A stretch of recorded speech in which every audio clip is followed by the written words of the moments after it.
Apokalypsa. Najväčší z ľudí, prorok Mohamed, mier a požehnanie Allaha s ním, pred 1400 rokmi opísal presne to, čo sa teraz deje.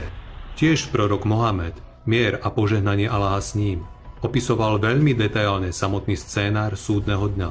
V Koráne v súre 56 prorok, mier a požehnanie Allaha s ním, hovorí o zemetraseniach nebývalej sily, až bude zem otrasená otrasom a hory budú rozdrtené rozdrtením a stanú sa prachom rozptýleným. V súrach 27, 52 a 70 sa hovorí, že hory, ktoré sme považovali za nehybné, sa budú pohybovať ako oblaky a stanú sa ako vlna. To znamená, že sa zdvihnú a rozštiepia sa na bloky, budú sa šíriť zlomami, tak silné budú tektonické posuny a rýchlosť pohybu litosférických dosiek. Popis bezprecedentnej rýchlosti vývoja udalostí je v hadíse, ktorý rozprával Abu Hurajrá. Hovorí sa v ňom, že koniec sveta príde tak nečakane a rýchlo, že ľudia nestihnú dokončiť začaté činnosti. Človek, ktorý zdvihne k ústam kúsok jedla, nebude mať čas ho zjesť. O najsilnejších sopečných erupciách a katastrofických požiaroch počas súdneho dňa sa hovorí v Koráne.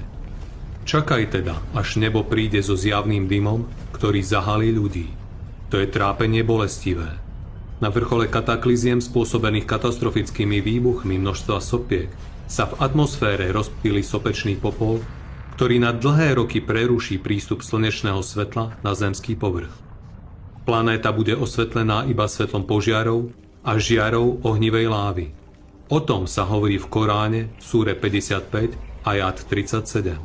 Až sa nebo roztrhne a ostane rúžové ako náter. Hydraulický ráz. V posvetných textoch nachádzame opisy zničenia planéty, ktoré prorok, mier a požehnanie Allaha s ním a Ježiš Kristus sprostredkovali ľuďom zrozumiteľným jazykom. A teraz, keď máme vedecký základ, môžeme pochopiť, o čom hovorili. Napríklad v Koráne, v súre 82, rozštiepenie oblohy sa píše, až sa nebo roztrhne a až sa planéty rozptýlia a až bude spôsobené, že moria vytrisknú. Reč je o tom, že sa poukazuje na to, že atmosféra v čase veľkého výbuchu v Mariánskej priekope bude pretrhnutá prúdom pary. A v súre 21 sa píše: nezarmúti ich najväčšia hrôza, deň súdu. V deň, keď zložíme nebo, podobne ako sa vinú zvitky kníh.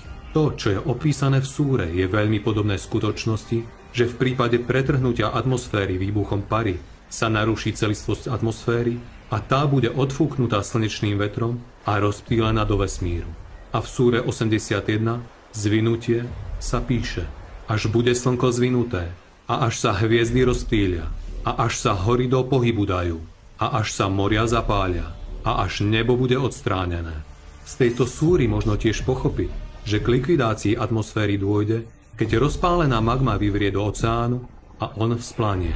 Čo je to za padanie hviezd, ktoré sa spomína aj v islame, aj v kresťanstve?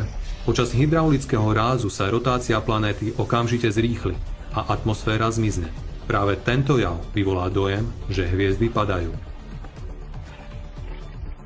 Ak shrnieme slova proroka, mier a požehnanie Allaha s ním, o súdnom dni, uvidíme opis javov, ktoré matematický model predpovedá na október 2036 počas hydraulického rázu. Oni to vidia ďaleko a my to vidíme blízko. Čakajú snáď už len na hodinu, aby k ním prišla znie nazdania? Jej príznaky už ale prišli. To je deň hrôzy.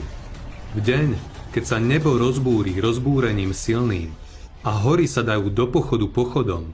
V deň, keď sa zem roztrhne a vyvrhne ich rýchlo. Čakaj teda, až nebo príde so zjavným dymom, ktorý zahalí ľudí. To je trápenie bolestivé. A zem a hory budú zdvihnuté a rozdrvené jedným rozdrvením. V ten deň nastane alvákia, nebo sa roztrhne a ostane v ten deň veľmi slabé. Až bude slnko zvinuté a až sa hviezdy rozptýlia a až sa hory do pohybu dajú a až sa moria zapália a až nebo bude odstránené. Ak sa naplní scénár súdneho dňa a stane sa, čo popísal prorok, mier a požehnanie Allaha s ním, potom sa naša planéta stane podobnou Marsu.